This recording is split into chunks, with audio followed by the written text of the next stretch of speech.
জীবনের প্রতিটি দিক একইভাবে শুরু হয়। এটি সর্বদা একটি পদক্ষেপ বা একটি পছন্দ দিয়ে শুরু হয়। সেগুলি ছোট এবং নগণ্য মনে হতে পারে, তবুও প্রথম ধাপের ফলাফল জানা যাবে না যতক্ষণ না আমরা আমাদের যাত্রার শেষ প্রান্তে পৌঁছেছি। ততক্ষণে আমাদের পাঠটি পুরোটাই শেষ করতে সাধারণত অনেক দেরি হয়ে যায়। কিন্তু আমাদের যত্নশীল সৃষ্টিকর্তা শুরু থেকে শেষ জানেন। তিনি জানেন যে তার এবং তার চরিত্রের সামান্যতম ভুল উপস্থাপনাও কোথায় নিয়ে যাবে। ঈশ্বরের মহিমাকে সৃষ্ট কিছুর প্রতিমূর্তিতে পরিবর্তন করা শুধুমাত্র আমাদের নিজেদের জন্যই নয়, আমাদের বংশধরদের জন্যও অসামান্যজনক। প্রিয় বন্ধুরা, স্বাগতম। আপনাকে প্রভুর একটি আজ্ঞার মধ্যে নিয়ে যাওয়ায় আবার আমার সৌভাগ্যের বিষয় হয়ে উঠেছে। আজ আমি দ্বিতীয় আজ্ঞার উপর ভিত্তি করে আমার বক্তৃতার শিরোনাম করেছি, সম্মানের সাথে আমার আরাধনা করো। আর যে শাস্ত্রের উপর ভিত্তি করে এটি হবে তা হল যাত্রাপুস্তক 20 অধ্যায়ের 4 থেকে 6 পদ, যেখানে ঈশ্বর বলেছেন, তুমি আপনার নিমিত্তে খোদিত প্রতিমা নির্মাণ করিও না। উপরিস্থ স্বর্গে, নিচস্থ পৃথিবীতে ও পৃথিবীর নিচস্থ জলভূমিতে যাহা যাহা আছে তাহাদের কোনো মূর্তি নির্মাণ করিও না। তুমি তাহাদের কাছে প্রণিপাত করিও না এবং তাহাদের সেবা করিও না, কেননা তোমার ঈশ্বর সদাপ্রভু, আমি স্বগৌরব রক্ষণে উদ্যোগী ঈশ্বর। আমি পিতৃগণের অপরাধের প্রতিফল সন্তানদিগের উপরে বর্তাই। যাহারা আমাকে দেশ করে তাহাদের তৃতীয় চতুর্থ পুরুষ পর্যন্ত বর্তাই। কিন্তু যাহারা আমাকে প্রেম করে ও আমার আজ্ঞা সকল পালন করে, আমি তাহাদের সহস্র পুরুষ পর্যন্ত দয়া করি। চতুর্থ আজ্ঞাসহ দ্বিতীয় আজ্ঞাটি 10টির মধ্যে সবচেয়ে দীর্ঘ। এটি এই দুটির গুরুত্ব সম্পর্কে কিছু নির্দেশ করে এবং ঈশ্বরের এই বিশেষ নির্দেশকে সম্মান করা বা অসম্মান করা আমাদের এবং আমাদের সন্তানদের উপর প্রভাব ফেলে। তাই আমি মনে করি দ্বিতীয় আজ্ঞার অন্তর্নিহিত তাৎপর্যগুলি কি তা ভালো করে বোঝা এবং সেই অনুযায়ী চলা। আমরা দ্বিতীয়টির বিশদ বিবরণ দেখার আগে আমি আপনাকে সাধারণভাবে ঈশ্বরের বিধানের সাথে সম্পর্কিত একটি দ্বিতীয় নীতির সাথে পরিচয় করিয়ে দিতে চাই। দ্বিতীয় নীতি হল যে 10 আজ্ঞা দুটি টেবিলে বিভক্ত।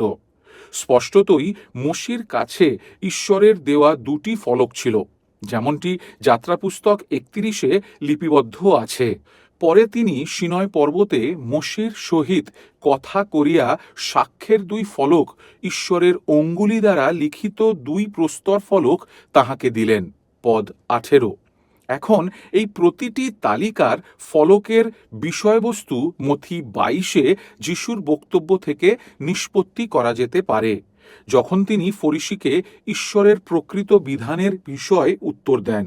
যেমন আমরা আগে দেখেছি, প্রথম ফলকটি ঈশ্বরের প্রতি আমাদের কর্তব্যকে ব্যাখ্যা করবে, যেখানে 10টির মধ্যে 4টি আজ্ঞা রয়েছে। আর দ্বিতীয় ফলকটি আমাদের প্রতিবেশীর প্রতি আমাদের কর্তব্য সম্বন্ধে বলবে, যা অবশিষ্ট 6টি আজ্ঞার মধ্যে ব্যাখ্যা করা হয়েছে। এই বিভাজনের সাথে আমাদের যা করা উচিত নয় তা হলো এটিকে কম বা বেশি মান করা। যেমন প্রথম ফলকটি দ্বিতীয় ফলকের চেয়ে বেশি মূল্যবান। যিশুর কথা সত্যি এর বিপরীতে। তিনি বলেন প্রথম ফলকটি দুর্দান্ত, তিনি বলেননি যে এটি উত্তম। তিনি বলেন দ্বিতীয় ফলকটি প্রথমটির মতো, প্রথমটির চেয়ে কম নয়। সুতরাং আসুন প্রথম ফলকের আদেশের তুলনায় দ্বিতীয় ফলকের আজ্ঞাগুলি কম গুরুত্বভাবে নেওয়ার প্রবণতাকে প্রতিরোধ করি। দুটি ফলক হওয়ার একটি কারণ আছে, তা হল আমাদের ভক্তিপ্রীতি ও আনুগত্যের মধ্যে একটি আজ্ঞা এবং ভিত্তি স্থাপন করা। ঈশ্বরের প্রতি ভালোবাসা স্পষ্টভাবে পিতা, মা, ভাই, বোন, পরিবারের সদস্যের প্রতি আমাদের ভালোবাসার চেয়ে অগ্রাধিকার দেওয়া, যেমন যিশু লুক 14 অধ্যায়ের ইঙ্গিত করেছিলেন। ঈশ্বরের প্রতি আমাদের ভালোবাসা আমাদের প্রতিবেশীর প্রতি ভালোবাসার ভিত্তি হতে হবে। ঈশ্বরের প্রতি ভালোবাসা হলো আমাদের চারপাশের প্রতিবেশীদের ঈশ্বরের সৃষ্টির প্রতি ভালোবাসার মধ্যে প্রবাহিত হওয়া। সুতরাং এই হলো দুটি ফলকের বিভাজন, এবং ঈশ্বরের বিধানের এই পার্থক্যটি মনে রাখা গুরুত্বপূর্ণ। এখন দ্বিতীয় আদেশের দিকে মনোযোগ দেওয়া যাক। এখানে চারটি দিক আছে যা আমরা একে অপরের সাথে বিবেচনা করব। ঈশ্বরের অভিপ্রায় কি? তিনি কি নিষেধ করেন? তিনি কি আজ্ঞা করেন? আসুন এই উভয় দিকের অভিপ্রায়টি ভুলে না যাই। চতুর্থত, তিনি কিভাবে দ্বিতীয় আদেশের উভয় দিককে প্রয়োগ করেন। তাহলে প্রথমে ঈশ্বরের অভিপ্রায় কি? আসুন আবার শুরু করি এবং সর্বদা নিজেদেরকে স্মরণ করিয়ে দেওয়া অব্যাহত রাখি। যখন আমরা 10 আজ্ঞার দিকে তাকাই, সেগুলিকে বিধানদাতার হৃদয় দিয়ে দেখি এবং তার সাথে শুরু করি। এই 10 আজ্ঞা কি প্রতিফলিত করে? তাহলে কেন ঈশ্বর আমাদের দ্বিতীয় আজ্ঞা দিলেন? প্রথম উত্তর সঠিক। এটা তার সার্বভৌম ইচ্ছা। এটি ঠিক যে ঈশ্বর কোনো কিছুর দ্বারা আবদ্ধ নন। ঈশ্বর কারো দ্বারা আবদ্ধ নন। তিনি সর্বোচ্চ বিধানদাতা। আর আমরা কে তাকে এই প্রশ্ন করার? কিন্তু একটি দ্বিতীয় উত্তর আছে যা আমরা দিতে পারি। ঈশ্বর আমাদের সম্পর্কে চিন্তা করেন এবং তিনি আমাদের সন্তানদের এবং আমাদের নাতি নাতনিদের তার পরবর্তী প্রজন্মের জন্য চিন্তা করেন। আর ঈশ্বর জানেন যে তার কাছ থেকে প্রতিটি প্রস্থান, তা যতই সামান্য হোক না কেন, সময়ের সাথে সাথে বড় হয়। প্রতিটি প্রস্থান একইভাবে শুরু হয়। এটি একটি পিচ্ছিল ঢাল সম্মুখের একটি ছোট পদক্ষেপের সঙ্গে শুরু হয়। অবাধ্যতার কোনো কাজ নির্দোষ নয়, তবে দ্বিতীয় আদেশের অবাধ্যতা কখনো বিচ্ছিন্নভাবে হয় না। আপনি দেখতে পাবেন যে এটি অন্তত তৃতীয় এবং চতুর্থ প্রজন্মকে প্রবাহিত করে। আর যখন আপনি এটিকে সম্মান করেন, তা হাজার হাজারকে প্রভাবিত করবে। যেমন আপনি দেখতে পাবেন শুধু ব্যক্তি বিশেষকে নয়, কিন্তু প্রজন্মকে। তাই আবার আমি যা লক্ষ্য করছি, আপনিও কি তা লক্ষ্য করছেন? যে ঈশ্বর তাঁর দয়ার বিশালতা হাজার হাজারকে দেওয়ার জন্য আজ্ঞা করেন। যখন তিনি তার প্রতিশোধ, শুধু প্রতিশোধ নেওয়ার দায়িত্ব দেন মাত্র 4 প্রজন্মের জন্য, তৃতীয় এবং চতুর্থ প্রজন্মের জন্য।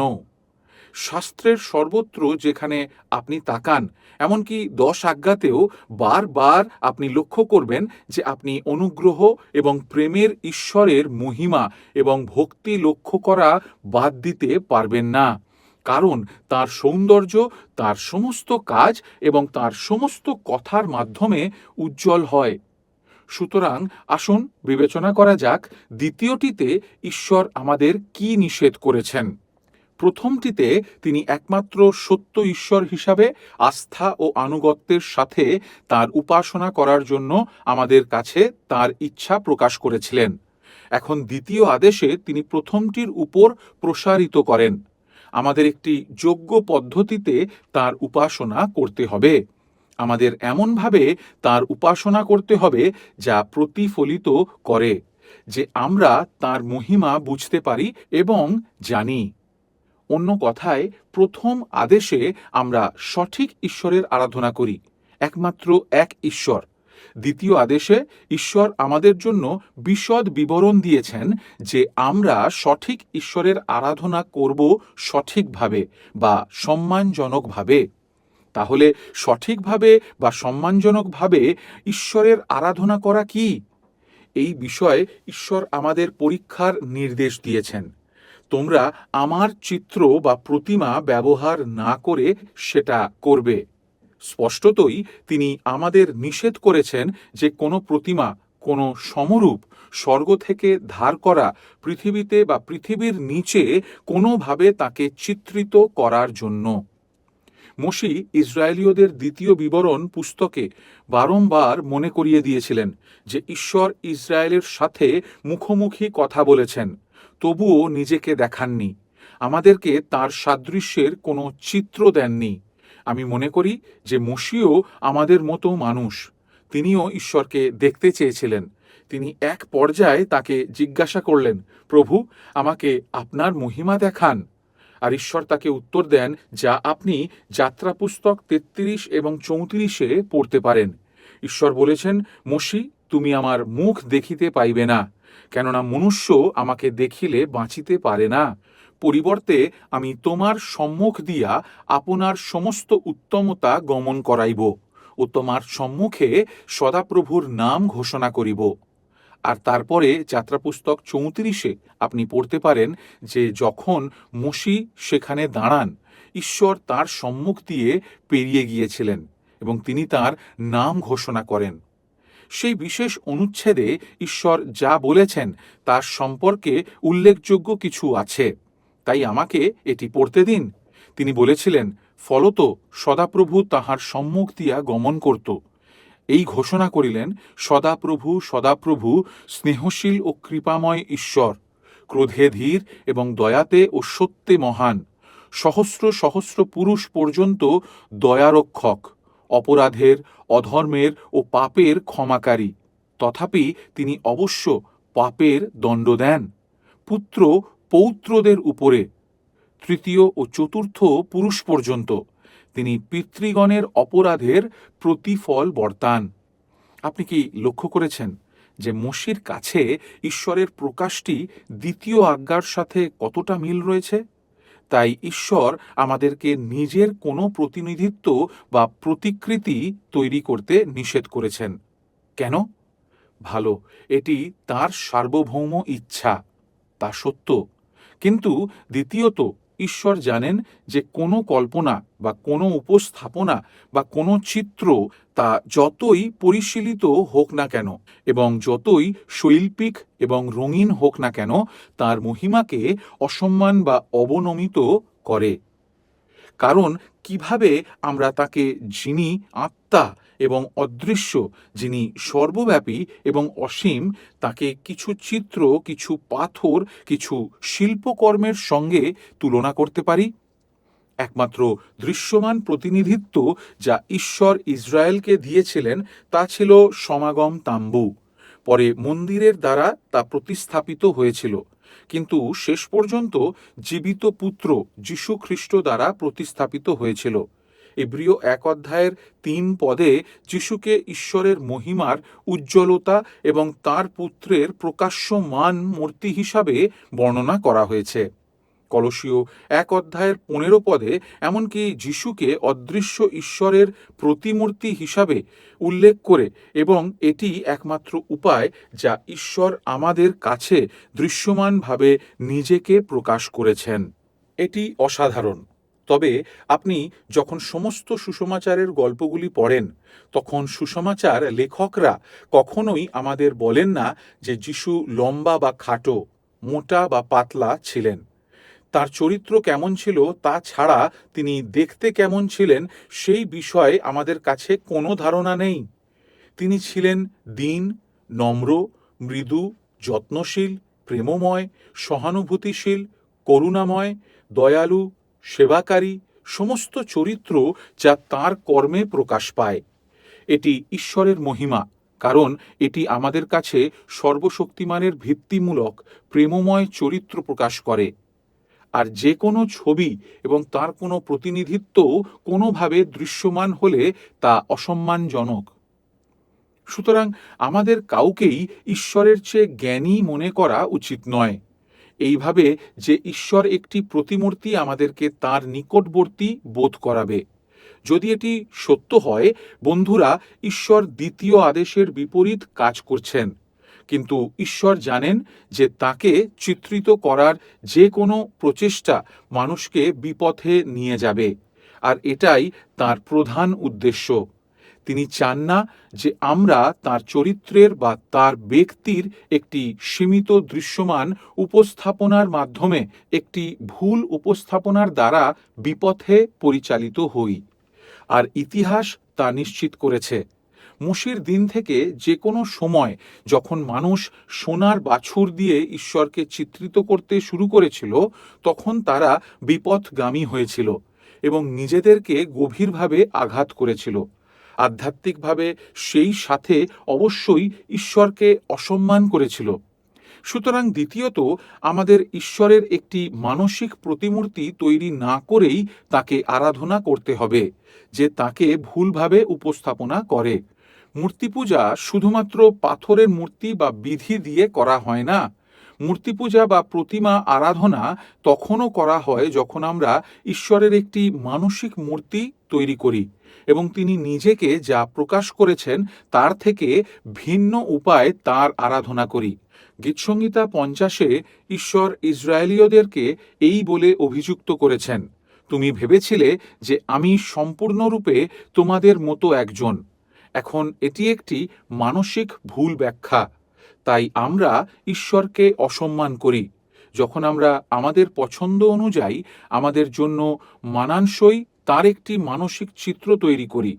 আমরা না জেনে এটা করতে পারি, অথবা আমরা ইচ্ছাকৃতভাবেও এটা করতে পারি, কিন্তু উভয় ক্ষেত্রেই এটি পাপময়।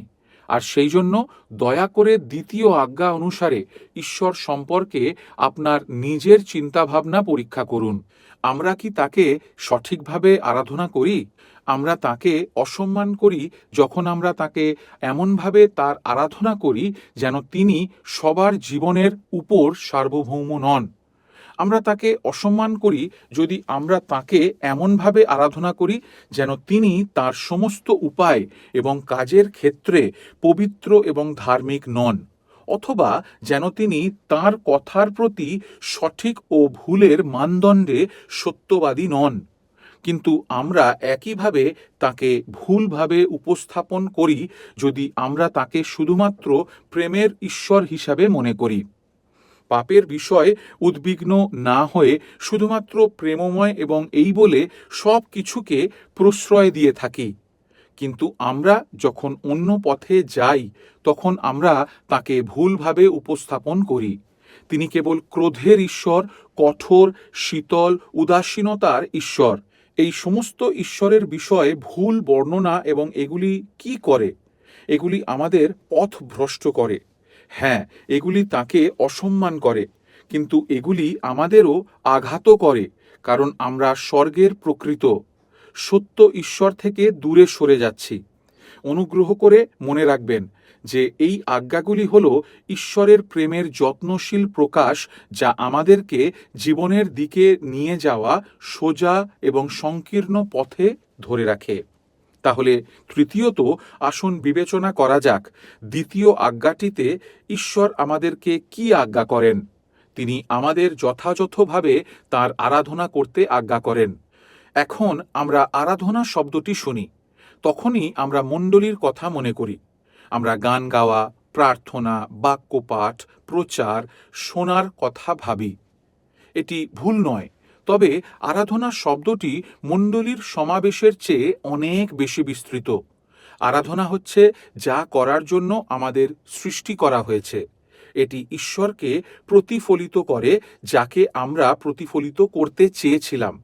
আমরা কিভাবে জীবনযাপন করি এটিই আরাধনা। আমরা কিভাবে তার প্রতিমূর্তি বহন করি তা হলো আরাধনা। এখন বন্ধুরা, আমরা তাকে অসম্মান করি যখন আমরা তার ভক্তি, প্রেমে, তার ধৈর্যের মধ্যে, তার ক্ষমা করার জন্য প্রস্তুত থাকার মধ্যে তার মহিমা প্রতিফলিত করি না।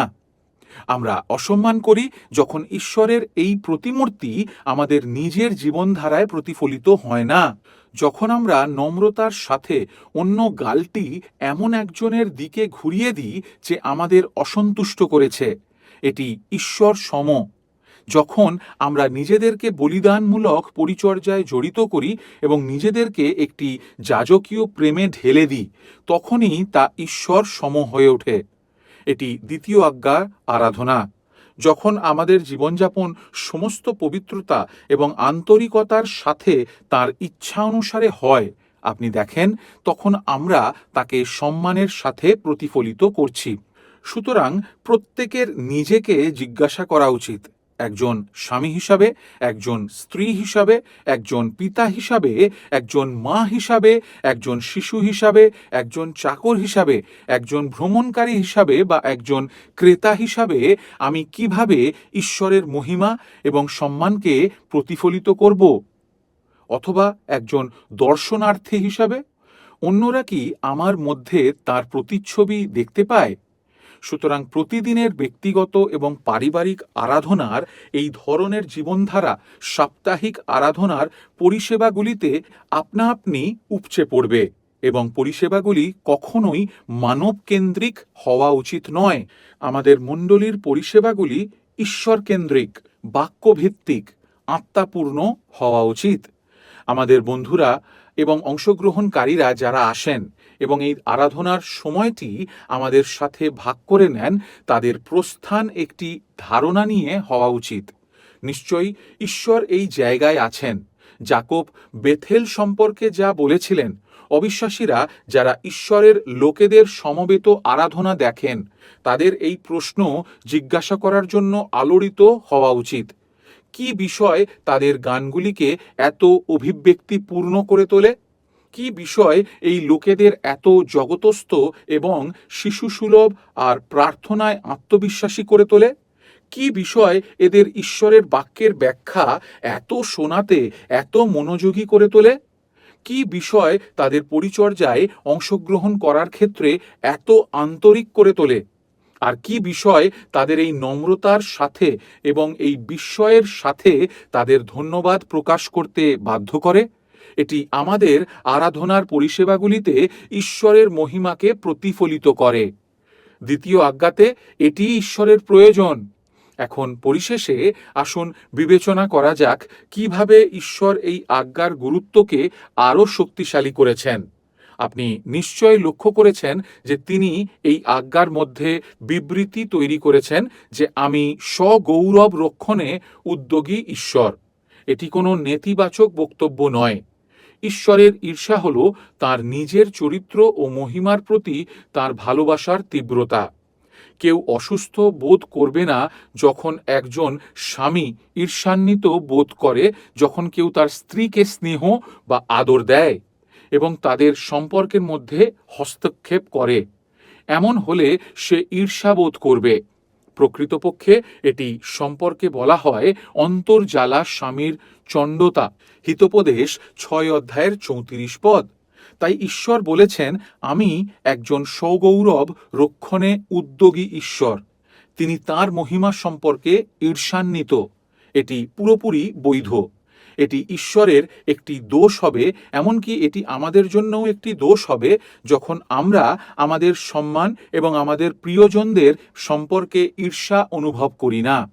ঈশ্বর সর্বশ্রেষ্ঠ। তার মতো মহৎ, ভালো, নিবেদিত, মহিমান্বিত কেউ নেই।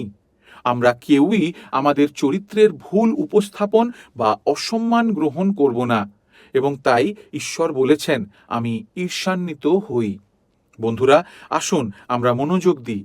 তাই মসি দ্বিতীয় বিবরণ 6 অধ্যায়ে ঈশ্বরের ঐশ্বরিক অন্তর্জ্বালা সম্বন্ধে যা লিখেছেন, আমি আপনার জন্য এটি পড়ব। 13 থেকে 15 পদের একটি অংশ। তোমরা তোমাদের ঈশ্বরকে ভয় করো এবং তার সেবা করো, কারণ তোমাদের মধ্যবর্তী তোমাদের ঈশ্বর সদাপ্রভু স্বগৌরব রক্ষণে উদ্যোগী ঈশ্বর। তুমি পৃথিবীর থেকে উচ্ছিন্ন হও। আপনি দেখতে পাচ্ছেন যে ইসরায়েলের লোকেদের উপর ঈশ্বরের ঈর্ষার সেই ক্রোধ তীব্র হয়েছে। কিন্তু তারপরে দ্বিতীয়ত তিনি শুধু বলেন না যে তিনি ঈর্ষান্বিত, কিন্তু তিনি আমাদের বলেন এবং সতর্ক করেন যখন আমরা তাকে ভুলভাবে উপস্থাপন করি তখন কি ঘটবে। তিনি বলেছেন যে একটি ভুল উপস্থাপনের প্রভাব একটি অসম্মানজনক আরাধনা আমাদের পরবর্তী প্রজন্মকে প্রভাবিত করবে। আগামী প্রজন্মের জন্য তা হবে বিপর্যয়কর। ঈশ্বর তৃতীয় এবং চতুর্থ প্রজন্মের সন্তানদের উপর দ্বিতীয় আদেশের জন্য পিতাদের অন্যায় পরিদর্শন করবেন। আসুন আমরা যাদের নেতৃত্ব দিই তাদের কাছে শিক্ষক রূপে তাকে ভুলভাবে উপস্থাপন করার মূল্য গণনা করি। এর মূল্য কত? আমি যখন ঈশ্বরের চরিত্রের উপস্থাপনা থেকে এক ধাপ দূরে চলে যাই, তখন আমার সন্তানরা 2 বা 3টি পদক্ষেপ নেবে এবং নাতিনাতৃরা আরও পদক্ষেপ নেবে। এটি একটি কর্মবর্ধমান প্রস্থান যা ঈশ্বর আমাদের সতর্ক করছেন। তারা আমাদের পদাঙ্ক অনুসরণ করে, অথবা সম্ভবত তারা আমাদের পদাঙ্ক থেকে দূরে সরে যেতে পারে, যেখান থেকে আমরা তাদের পথ ভ্রষ্ট করেছি। পাপ এবং মিথ্যা সবসময় বড় হয় এবং ঈশ্বর এটি ঘটতে দেখেন। তিনি বলেন, ওহে আমার লোকেরা, আমাকে ভুলভাবে উপস্থাপন করবে না, কারণ আমি তোমাদের সন্তানদের এবং নাতি নাতনিদের উপর বিপর্যয়কর ফলাফল দেখতে পাচ্ছি, যখন তুমি আমার সম্পর্কে ভুলভাবে ঈশ্বরের মহিমা বিনিময় করো। আমরা সবসময় শাস্ত্রে দেখতে পাই না যে প্রভু যীশু ক্রুদ্ধ হয়েছিলেন, তবে আমি দুবারের কথা তুলে ধরতে পারি যেখানে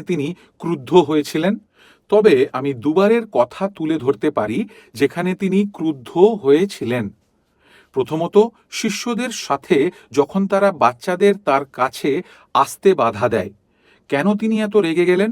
কারণ তারা তাকে তার পিতাকে ভুলভাবে উপস্থাপন করেছে, যেন তিনি সন্তানদের প্রতি আগ্রহী নন, যেন তারা রাজ্যের সম্বন্ধে শুনতে পারে এবং রাজ্যের অনুগ্রহ সম্পর্কে শুনতে পারে, তাদের অন্তর্ভুক্ত নয়। আর দ্বিতীয়বার যখন যিশু রাগান্বিত হয়েছিলেন, তখন তিনি দেখেছিলেন যে কিভাবে তার পিতার মন্দিরকে অসম্মান করা হয়েছিল। তারা একটি প্রার্থনা ও আরাধনার গৃহকে পণ্য ক্রয় বিক্রয়ের ও লাভের গৃহে পরিণত করেছিল, এবং এটি তাদের মধ্যে প্রতিফলিতও হয়নি।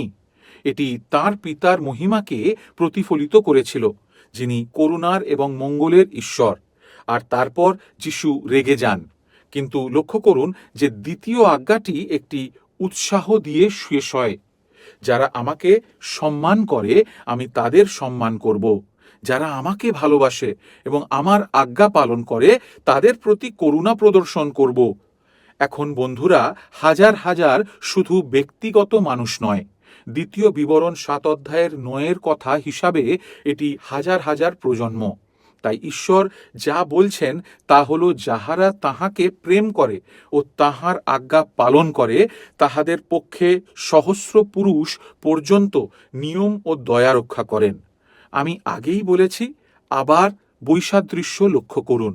ঈশ্বর ন্যায় বিচারে প্রতিশোধ নিচ্ছেন তৃতীয় এবং চতুর্থ প্রজন্মের কাছে ভুল উপস্থাপনা করার জন্য, কিন্তু তবুও তিনি হাজার হাজার প্রজন্মের কাছে তাঁর করুণা প্রসারিত করেন।